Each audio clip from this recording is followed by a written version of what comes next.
Contracción económica que afecta a nuestro país, la última encuesta de créditos bancarios reveló que se mantienen las restrictivas condiciones en la oferta de créditos de consumo y de préstamos hipotecarios. Para conversar sobre este tema, estamos junto a Teodosio Cayo, presidente de la Asociación de Tasadores de Chile y gerente general de Atenas y Cayo S.A. ¿Qué tal, Teodosio? ¿Cómo está? Muy bien, muchas gracias. Buenos días, muchas gracias por estar junto a nosotros. A ver, hemos tocado techo en este escenario con respecto a la inflación que ha afectado a nuestro país y, por supuesto, en un momento muy adverso para el mercado inmobiliario. Sí, absolutamente. Todo lo que vivimos en la inflación durante el año recién pasado, efectivamente es un techo y que esperamos no volver a ese techo, precisamente porque ya tienen que empezar las señales, ¿no es cierto?, a revertir, a estandarizar un poquito más las condiciones que teníamos previo a este gran alza, digamos, de inflación que tuvimos. Exactamente. ¿Y qué señales podemos encontrar como para tener una mirada un poco más optimista, ¿no? Podemos decir que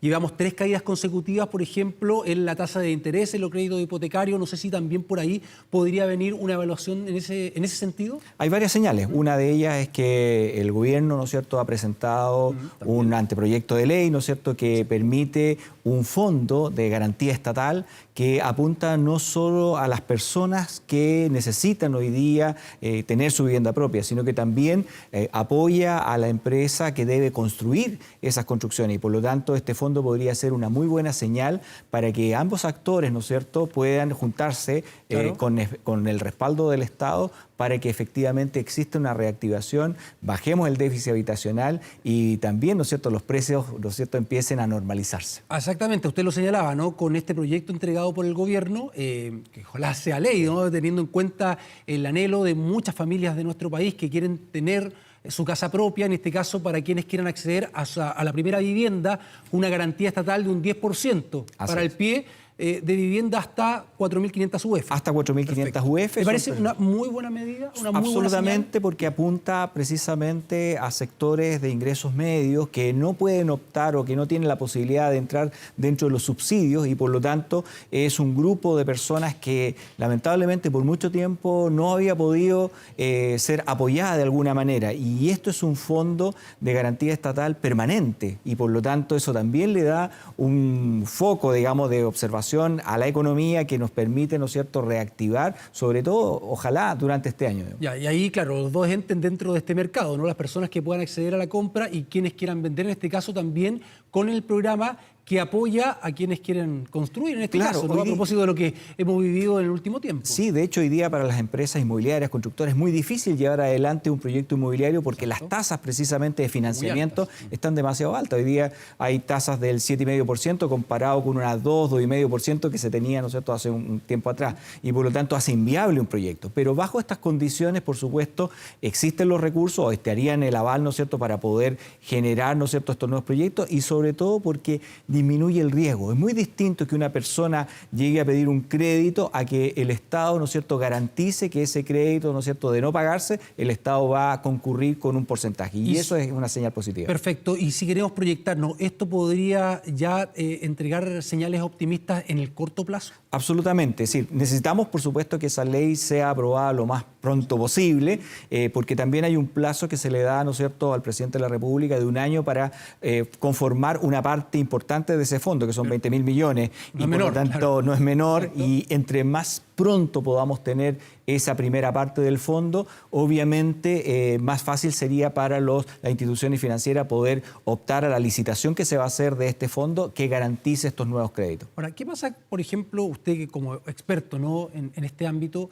cuando dicen, bueno, puedo tener esta ayuda, ¿no?, con este aporte estatal que tiene el gobierno, pero las tasas igual tan altas, uno podría decir, ¿no? Recordemos octubre del 2019 que estaban bajísimas, es decir, igual no me conviene comprar ahora, pero ¿conviene comprar ahora?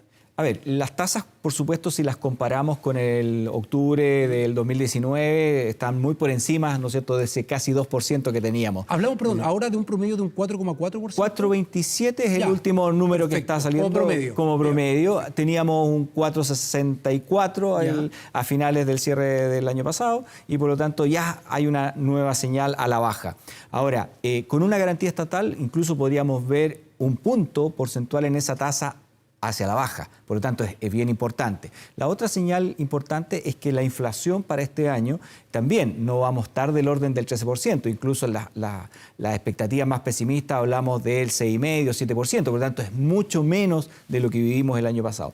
Todas esas señales, por supuesto, nos harían pensar que este año deberían las tasas ir a la baja. De hecho, hay un banco, ¿no es cierto?, que hoy día tiene tasas de 3,7%. Es decir, igual, ¿no es cierto?, son señales que ojalá la industria financiera pueda, ¿no es cierto?, concurrir a ello. O sea, la recomendación que usted hace en ese sentido, si tengo la posibilidad de acceder a eso, a un crédito para comprar una vivienda, lo puede hacer, ¿no? De hecho, hoy día hay varias instituciones financieras que tienen créditos a 30 años. Claro. Y por lo tanto, nos daban eso, ¿no? Exactamente. Y visto desde el día a día, la persona que tiene que todos los meses pensar, ¿no es cierto?, este pago de la cuota, por supuesto es mucho mejor cuando uno paga una cuota sobre un bien que está capitalizando sobre un arriendo. Porque eventualmente, si no pudiera seguir pagando ese crédito, bueno, ese bien lo puede arrendar.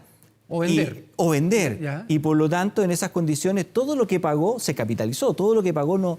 De hecho, de otra manera, no se perdió.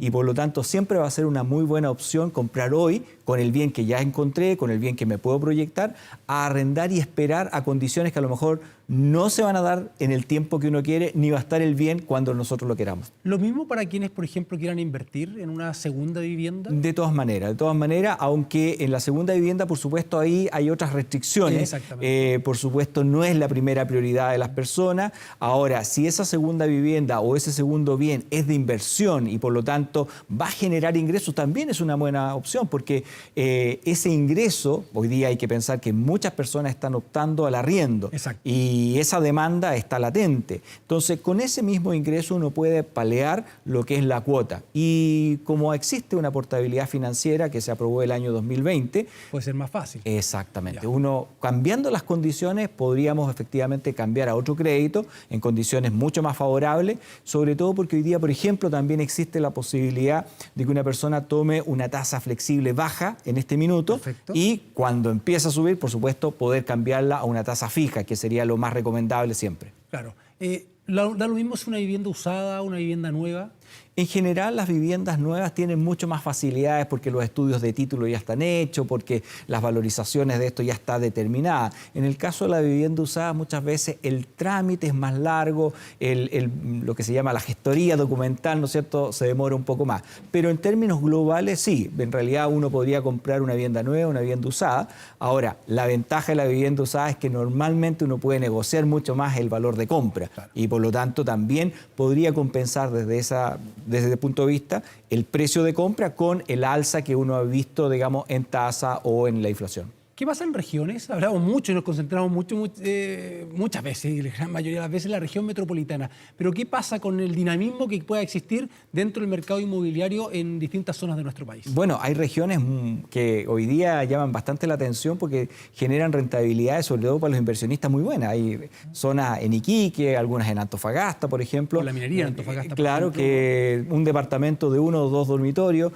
pueden estar rentando cerca del 7% anual. Y eso es una muy buena tasa de rentabilidad comparada, ¿no es cierto?, con la tasa hipotecaria que le podría a alguien dar, ¿no es cierto?, hoy día en las condiciones que existen. Entonces, en regiones también se producen situaciones de rentabilidad y también de precio muy favorable. Hay que pensar que, por ejemplo, durante la pandemia muchas personas decidieron salir de las grandes capitales, decidieron salir de la región metropolitana o de capitales regionales e irse a vivir, por ejemplo, a una parcela o a un lugar que tradicionalmente era segunda residencia. ¿Por qué? Porque pueden desarrollar desde ese lugar su trabajo, pueden seguir operando, hay colegios. Entonces, en esas condiciones uno puede lograr mejores valores de compra y también, ¿no es cierto?, también muy buenos lugares, ¿no es cierto?, para vivir. O sea, la recomendación para quienes tengan la posibilidad de acceder a algún crédito hipotecario es que pueda comprar, teniendo en cuenta también lo que usted recién señalaba, ¿no?, el hecho de los arriendos, que hoy día son más y aumenta además el dinero que uno pueda pagar mensualmente por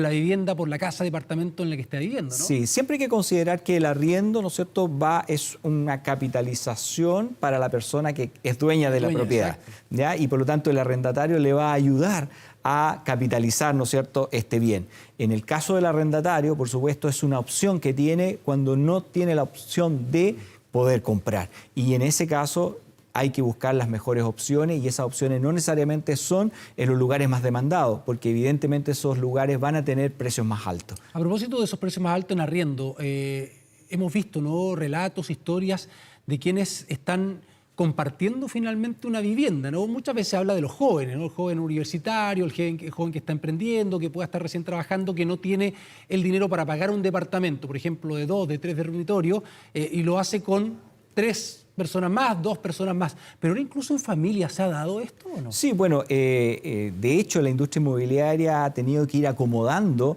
su distribución, la forma, lo que ofrece. Primero partió, ¿no es cierto?, con los departamentos tipo mariposa, que es donde se comparte un área común, que es cocina, living, comedor y dormitorios y baños por separado. Eso también se ha ido incrementando e incluso han aparecido también como opciones los edificios que no se construyen para vender, sino que simplemente se construye para arrendar, donde las áreas comunes son compartidas para los servicios. Entonces hay un lugar, ¿no es cierto?, para trabajar, hay un lugar, ¿no es cierto?, que se puede utilizar para el descanso y el lugar propiamente tal de arriendo, que son el departamento, se reducen también del espacio, pero considerando que hay otras áreas dentro del mismo edificio o fuera de ella que hacen el complemento. Recién mencionó el tema de la portabilidad bancaria, ¿no? Desde la implementación de esta, ¿se ha sacado provecho? ¿Efectivamente ha permitido, ayudado a las personas? Lamentablemente no ha sido muy difundido. Parece, ¿no? Y por lo tanto no ha tenido todo el éxito que uno podría pensar, digamos. Pero eso creo que es revertible con información, es revertible sobre todo porque las ventajas que tienes para una persona son tremendamente importantes en términos de costo. Cuando uno genera un crédito hipotecario, cuando va a pagar, ¿no es cierto?, ese crédito hipotecario, los costos asociados podrían ir desde 880.000 pesos hasta casi 3 millones de pesos. Y eso es realmente lo que uno va reduciendo en un porcentaje muy importante. En algunos casos, incluso hasta un 60% menos de ese valor se puede reducir. Entonces, para la persona que ha tomado un crédito, ya tiene un estudio de título, ya tiene una valorización y por lo tanto podría pedirle a la otra institución financiera que recoja, ¿no es cierto?, este crédito con mejores condiciones. Muy bien, perfecto. Teodosio Cayo, presidente de la Asociación de Tasadores de Chile, gerente general de Arenas y Cayo S.A., le queremos agradecer por este diálogo, por haber venido a nuestro estudio. Gracias a ustedes. Que esté muy bien. Gracias. Vamos a la pausa, ya volvemos.